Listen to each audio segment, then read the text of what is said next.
Good morning. Welcome to our worship service at First Unitarian Church of Worcester, Mass. My name is Steve Knox, and I'm assisting in worship this morning with our guest musicians. Who do we have here? We have Matt Johnsen, who's our pianist, Jagannath Khalsa on violin, broadcast technician Eugene Rossi, and our head usher, Ken Mandil.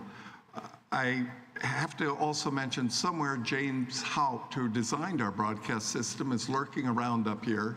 You'll see him from time to time.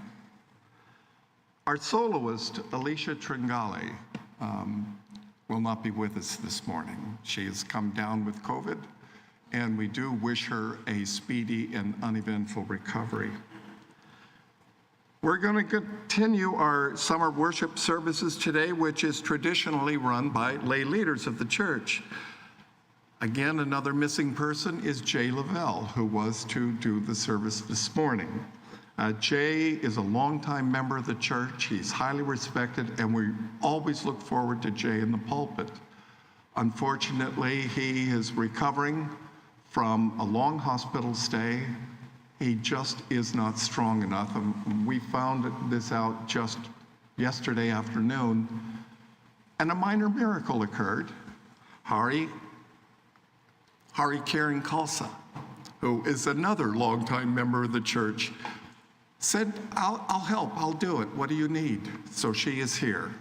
Hari will be doing the sermon, and we will be doing the service that Jay designed.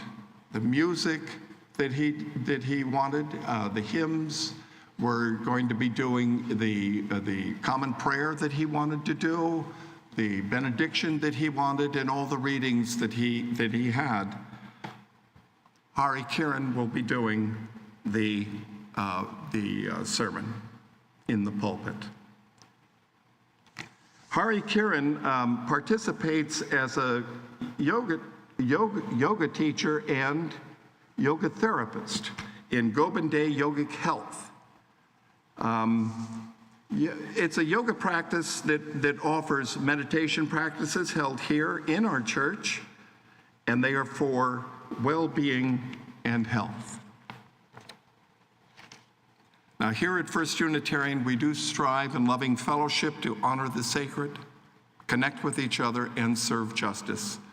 We are a welcoming congregation. So whatever your age, your race, your class, your nationality, sexual orientation, or gender identity, we are delighted to have you with us this morning. We are worshiping as one congregation, but in many places. We have people here in the sanctuary, so delighted to see all of you. And also people joining us online. The ministries of our church stretch beyond the walls of this sanctuary. Now, if you are online, you can like this video to help others find us, and please subscribe to our channel and find more of our content. Now, our newsletter is the best way to stay in touch and join our other programs. If you would like to receive our e-newsletter, please go to firstunitarian.com. Real simple, firstunitarian.com, and click subscribe to our newsletter at the bottom of any page. If you're here in the sanctuary, you can visit the welcome table and sign up to receive the newsletter. Please join us for fellowship through this door in the church parlor following the service. Also, today we are continuing our fundraiser, selling the Cat's Meow collectible, a lovely little collectible of the steeple and the front of the church. They sell for $25. This is a fundraiser to support the good work of First Unitarian Church. See Lisa McWalters today. She will be at the table. This is the day the Lord has made. Let us rejoice and be glad. I live my life in widening circles that reach out across the world. I may not complete this last one, but I will give myself to it. I circle around God, around the primordial tower. I've been circling for thousands of years, and I still don't know. Am I a falcon, a storm, or a great song? That was by Rainer Marie Rilke. It is now time for our chalice lighting. I need a volunteer. I forgot to ask somebody who's going to raise their hand and light the chalice. Yes. All right.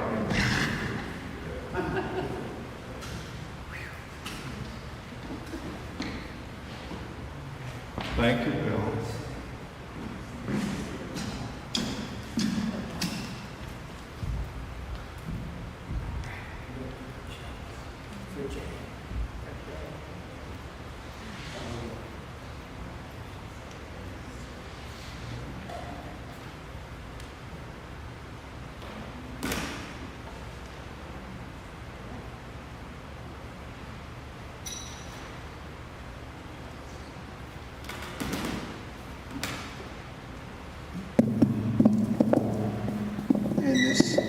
In the spirit of love, Would we light this chalice? Please rise and body your spirit to renew our covenant, as printed in the order of service and on the screen. In the love of truth and in the spirit of Jesus, we unite with the worship of God and the service of all.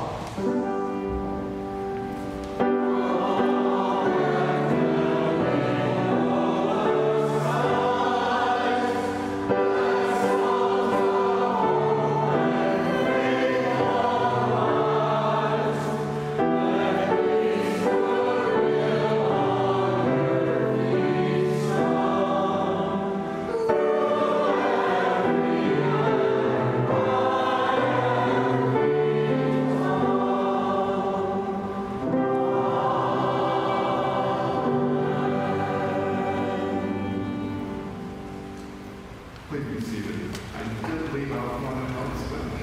Something left here. The kids' child care is available downstairs if anybody would like to take advantage of that. Please join me in the common prayer as printed in your order of service and on the screen.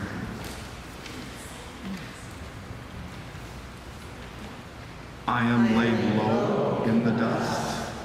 Preserve my life according to your word. I give an account of my ways, and you answer me.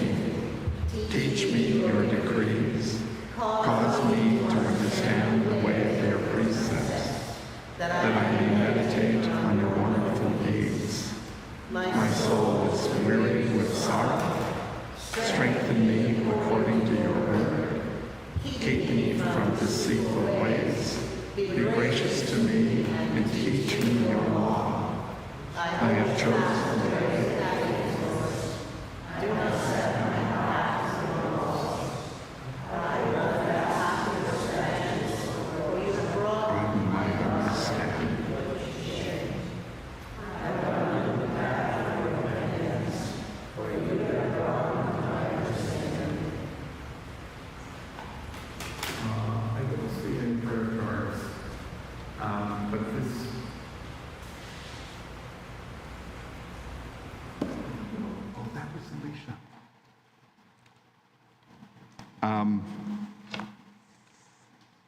This is our sacred time together. Typically, we share the joys and sorrows of our church with one another. I don't see any prayer cards.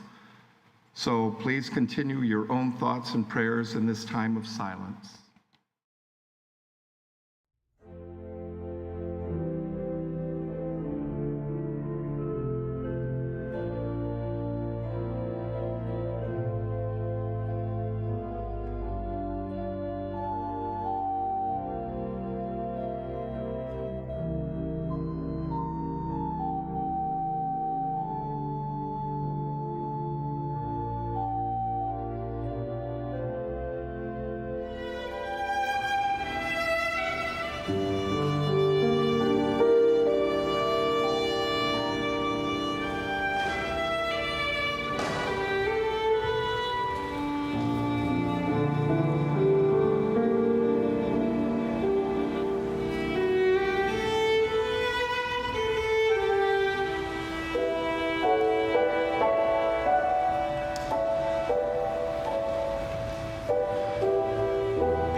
The first reading from Scripture,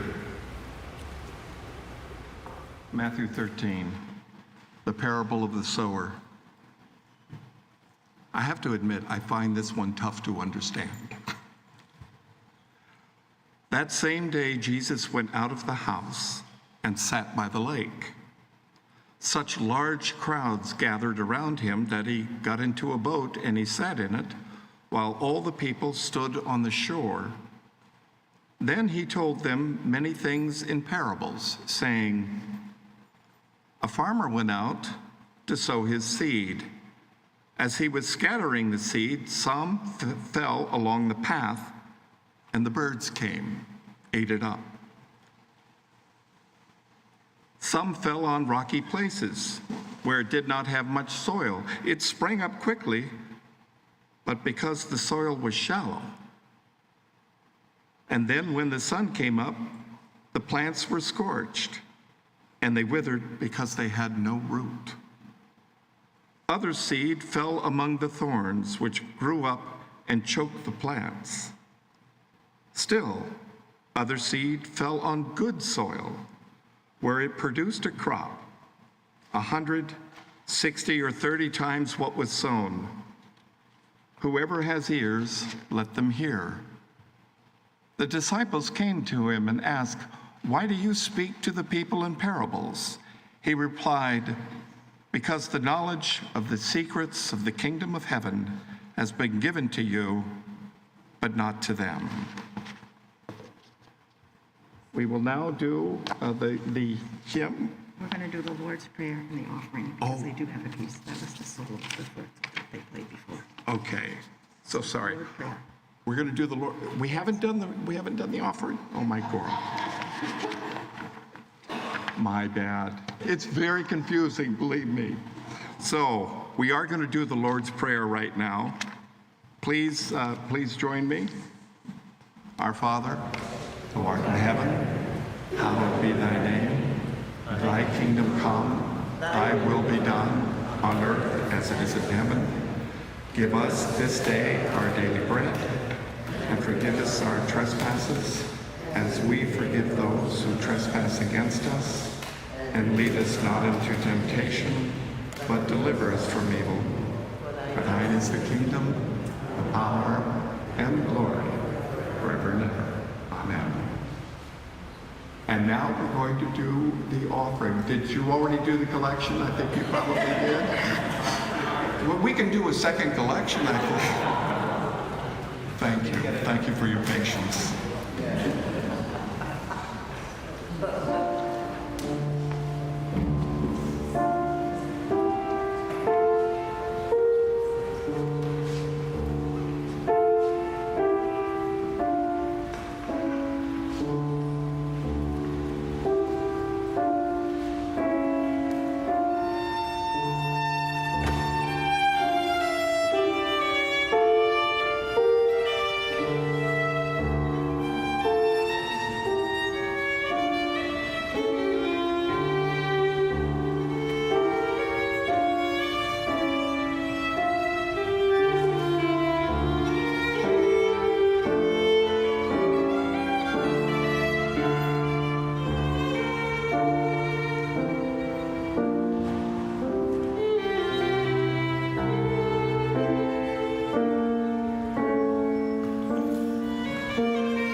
I'd like to thank Steve for pitching the first 7 innings. And I wish that every call to the bullpen involved Bach.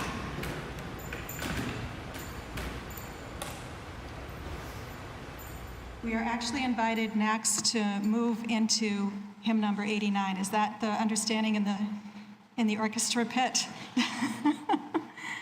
And I understand you're going to run us through instrumentally first once. So this is hymn number 89, Come My Way, My Truth, My Life.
We're so grateful to Jay Lavelle and all the loving thought he put into planning today's service.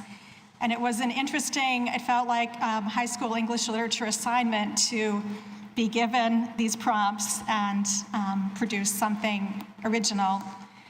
I was very excited to see the theme of Emily Dickinson. And we will start with one of her poems.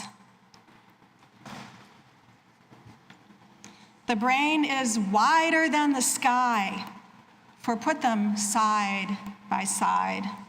The one the other would contain, with ease and you beside. The brain is deeper than the sea, for hold them blue to blue. The one the other would absorb, as sponges buckets do.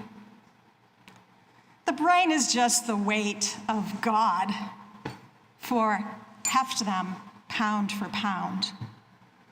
And they will differ, if they do, as syllable from sound.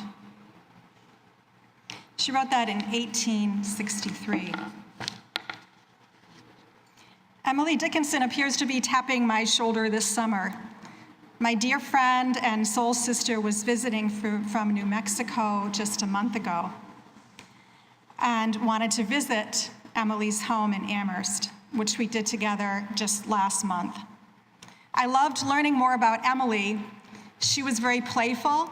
We hear that she was a recluse, but what she really did was she reached a point in her life where she pulled back from the larger community, from her church community. And she was still very active with her family and their closest circle of friends. She was always playing with the kids in the yard and spent hours and hours in the garden. One of the things that struck me about Emily was that she had the courage to commit pen to paper in her own way. In the museum, you can go into this room and slide a slide and see how she would write a poem and leave a word pending.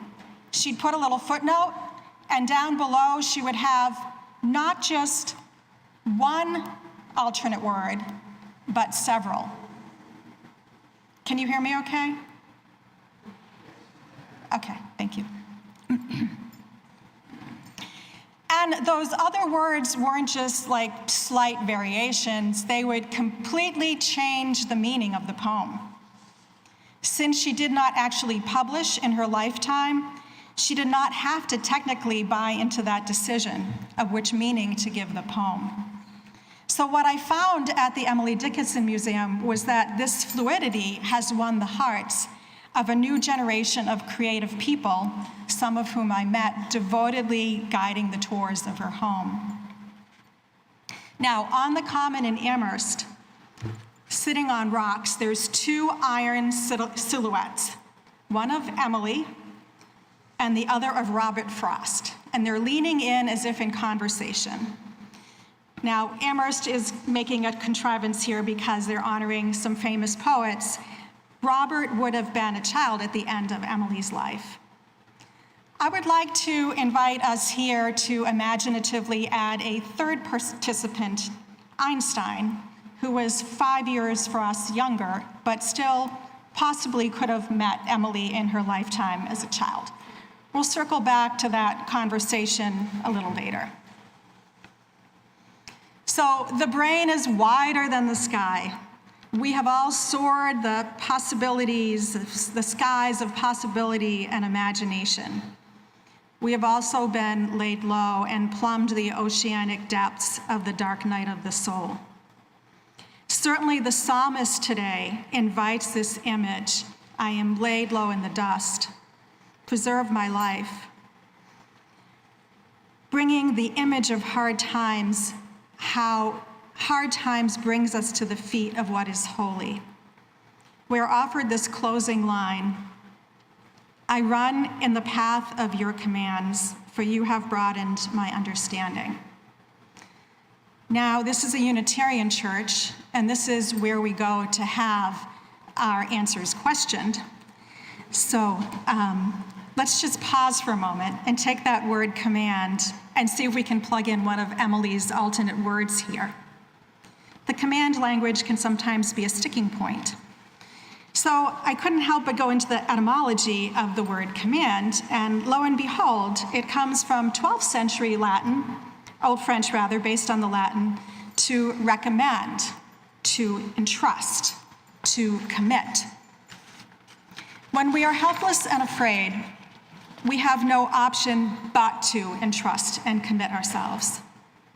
What doesn't kill us makes us stronger, not because we do this all ourselves. Rather, we are supported and uplifted by what is undefeatable.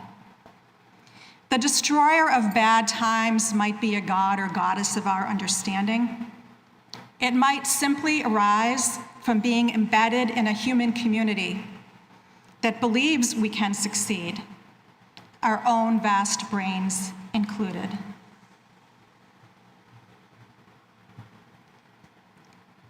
Healing from the depths of a challenge is a most creative act. Let's leverage the sower's parable to further unpack the concept of community and creativity and healing.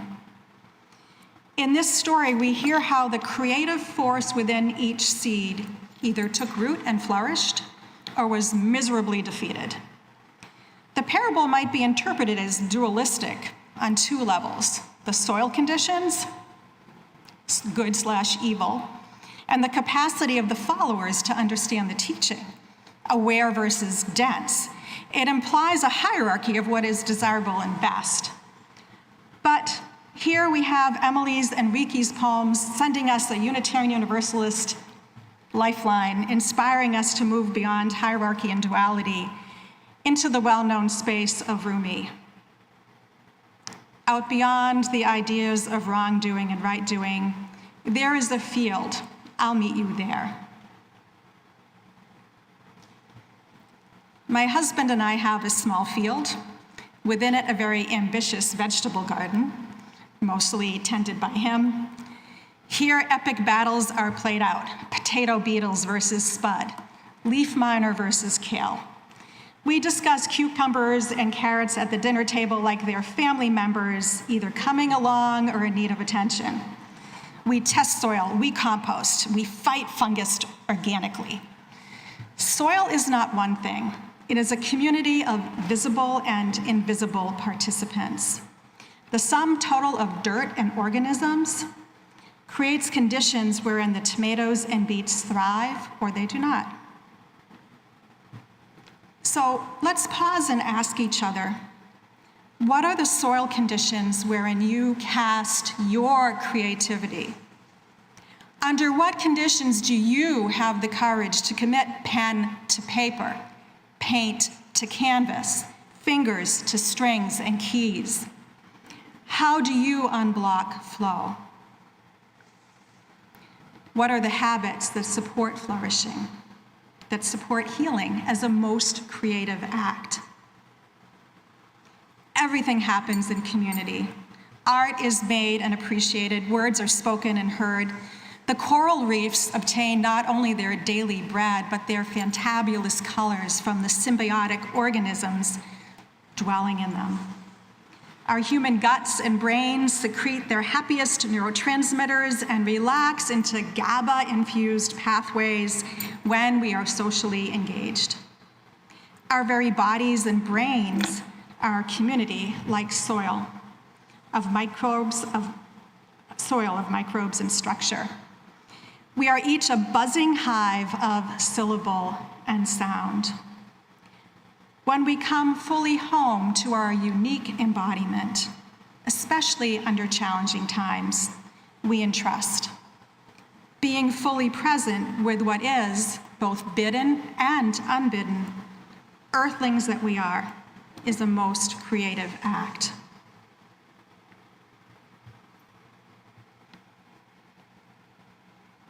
In walking with those in health recovery, this community is creatively and optimistically present in so many ways. It creates soil conditions for that bravest of acts to simply ask for what is needed. Here is where Robert Frost, back on the Common, might lean in and whisper to Emily his line from his poem Birches. Earth's the right place for love. I don't know where it's likely to go better. Wrapping up, we move into Emily's third stanza, which makes me smile the most. I'm just going to repeat it. The brain is just the weight of God, for heft them pound for pound, and they will differ if they do, as syllable from sound.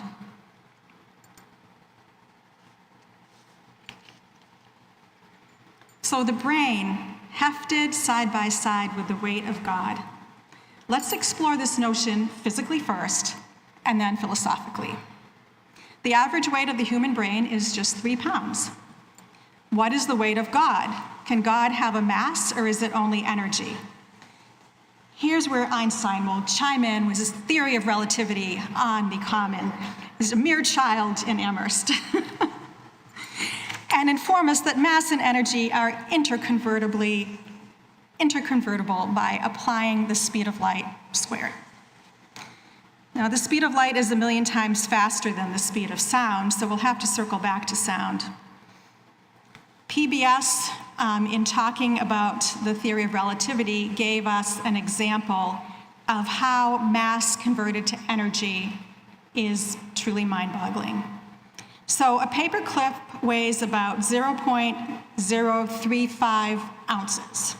Now compare that to the 48 ounces of our human brain, because we're comparing these heft by heft. If you could turn every one of the atoms inside that mere paper clip, turning that mass into pure energy, no mass whatsoever, the paper clip would yield 18 kilotons of TNT. That is roughly the size of the bomb that devastated Hiroshima in 1945. And we pause here for a moment to willfully put forth the prayer that that never happens again, and to hold in silence all those affected.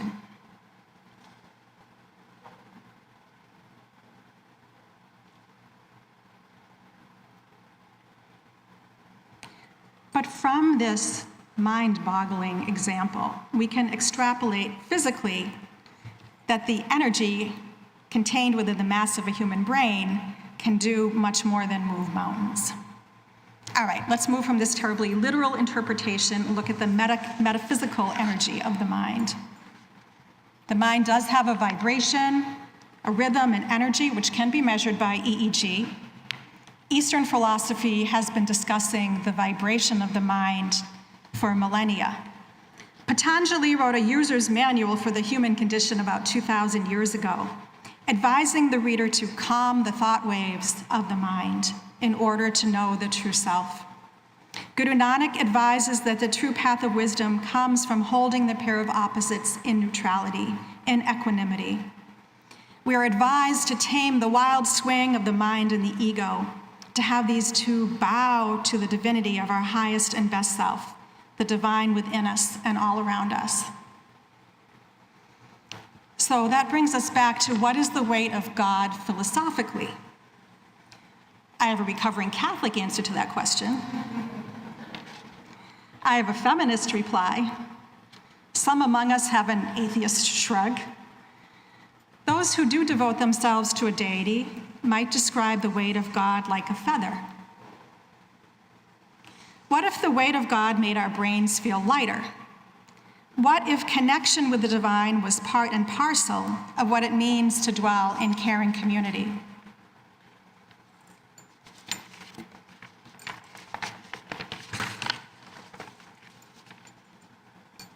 What if a divine and nameless energy does rotate the planets and stars?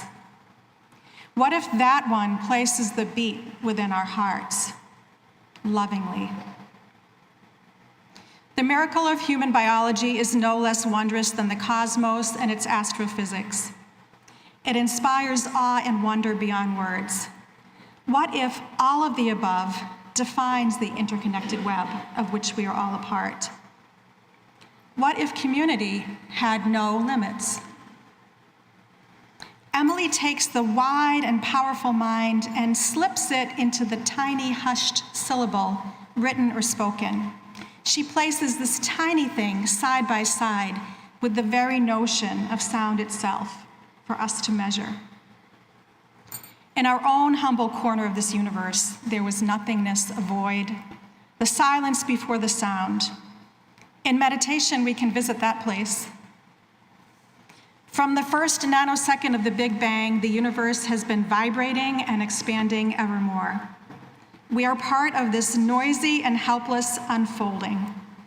This might sound terrifying, but to bring us home, let's remember we have options. We are not hapless seeds flung into a human life. We have a choice. We become our habits. Wherever we direct our attention, our biology follows. If we run off with the mind, creating a sky-sized worry groove in our brains, that becomes our reality. If we think and speak negatively and quickly, shooting first and asking questions second, we kill possibility and equanimity. If we train the mind to drop in, as if to those still waters in the ocean floor, there we can sit and observe, see every astonishing color. We create a different reality. What we vibrate, we become. Finding the still point creates conditions for creativity and for healing within a flow state. by simply cultivating an ability to go with this flow of the universe expanding as it should, of which we are a part. The weight of the universe becomes a feather. Here, there is no difference between syllable and sound. We'll close with one more poem from Emily Dickinson, written 8 years later, from The Brain is Wider Than the Sky. The life we have is very great. The life that we shall see surpasses, we know, because it is infinity. But when all space has been beheld and all dominion shown, the smallest human heart's extent reduces it to none.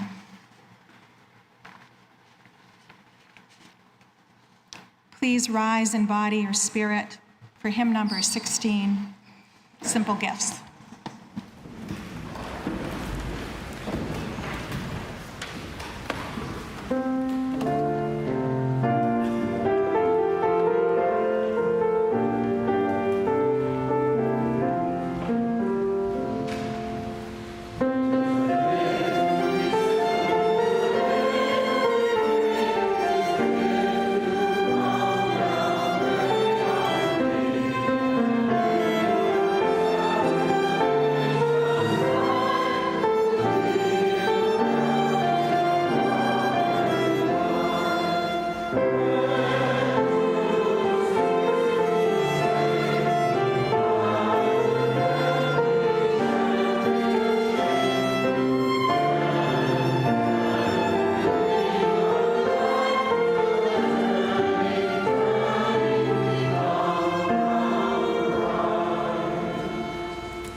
Jay for the benediction he selected for us to hear this morning. Oh God, we are one with you. You have made us one with you. You have taught us that if we are open to one another, you dwell in us. Help us to preserve this openness and to fight for it with all our hearts. Help us to realize that there can be no understanding where there is mutual rejection.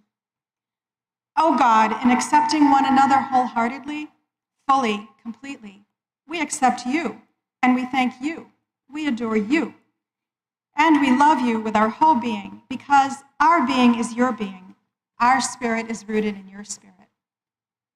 Fill us then with love, and let us be bound together with love as we go our diverse ways, united in this one spirit which makes you present in the world, which makes you witness to the ultimate reality that is love. Love has overcome. Love is victorious. Amen.